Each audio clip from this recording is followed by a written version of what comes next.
Raheem Sterling hat-trick swiftly ends Norwich fight as Man City continue title march. A 4-0 win, as expected and unspectacular as they come, has re-established Manchester City's 12-point lead at the top of the Premier League. One that prolongs their unbeaten run to 15, extending their near-faultless away record this season to 10 wins and 2 draws.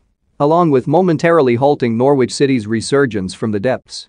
The visitors rarely seemed to break sweat, aside from a frenetic opening 20 minutes that you just knew would not last. Raheem Sterling's hat-trick was the centerpiece, which included the opener and the full stop. Phil Foden got the other, though he too could have had more.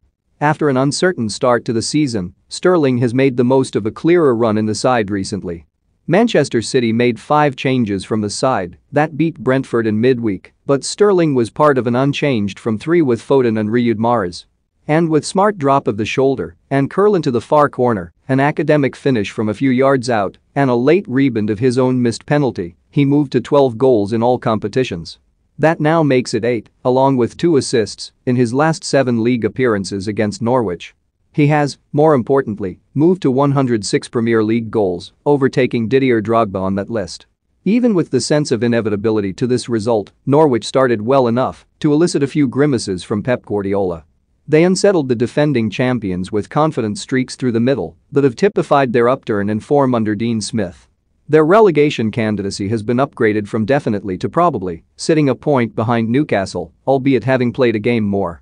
What confidence they exhibited this evening, very much the result of 2 wins and a draw in their last 3 league games, earning them just 1 point fewer than the previous 12 coming into this fixture. Milot Rashica looked particularly unperturbed by the stature of those against him, causing Ruben Dias enough trouble for the centre-back to take a yellow card for a cynical foul on the forward as early as the 17th minute. Moments later, Grant Hanley had struck the foot of the post, with Ben Gibson close to turning in the rebound had Fernandinho not nipped ahead and cleared. Teemu Pukki also had a sighter on goal, with a shot from an acute angle straight at Ederson.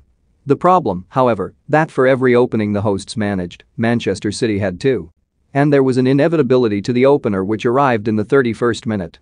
Raheem Sterling, who had previously been foiled by the feat of Angus Gunn, beat the goalkeeper with a whip strike into the far corner. Replays showed a slight nick off defender Max Aarons, who was desperate to make up for his botched swing at Kyle Walker's initial driven cross. Of course, no one could really judge Norwich for how the first half turned out. Survival was never going to rest on how they do against the league's big hitters, which is all the better given they travel to Liverpool next weekend. And after going ahead, the league leaders were expected to hold on, something which was confirmed as early as the 3rd minute of the second half.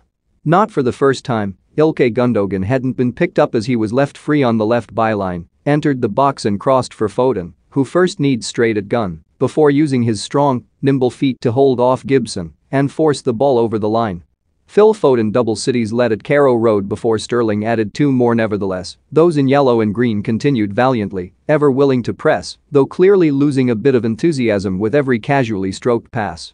Even Emerson felt comfortable enough to have a go in midfield, coming out to intercept a through ball midway inside his own half, realizing he had time and taking 4 superfluous touches before offloading to a nearby teammate and getting back in his box. Nathan Ake should have made it 3 when clipped the top of the bar from inside the 6-yard box after Fernandinho had flicked on a corner at the near post. Sterling then did from a similar position after Dias unselfishly headed across goal off Foden's deep cross. With 20 minutes remaining, there was every chance of a repeat of the 5-0 scoreline at the Etihad. Manchester City, however, were more than happy with how things were. Silva and Foden were replaced by younglings James McAtee and Liam Delap, while Kevin De Bruyne, Rodri, Joao Cancelo, Aymeric Laporte and John Stones kept their tracksuits on. The 4th, arriving as the clock ticked over 90, was Meek. Delap broke into the box and was shouldered over by Hanley. Referee Andre Mariner felt it enough for a penalty. Sterling registered another miss from the spot as Gunn guessed right with a smart dive to his left.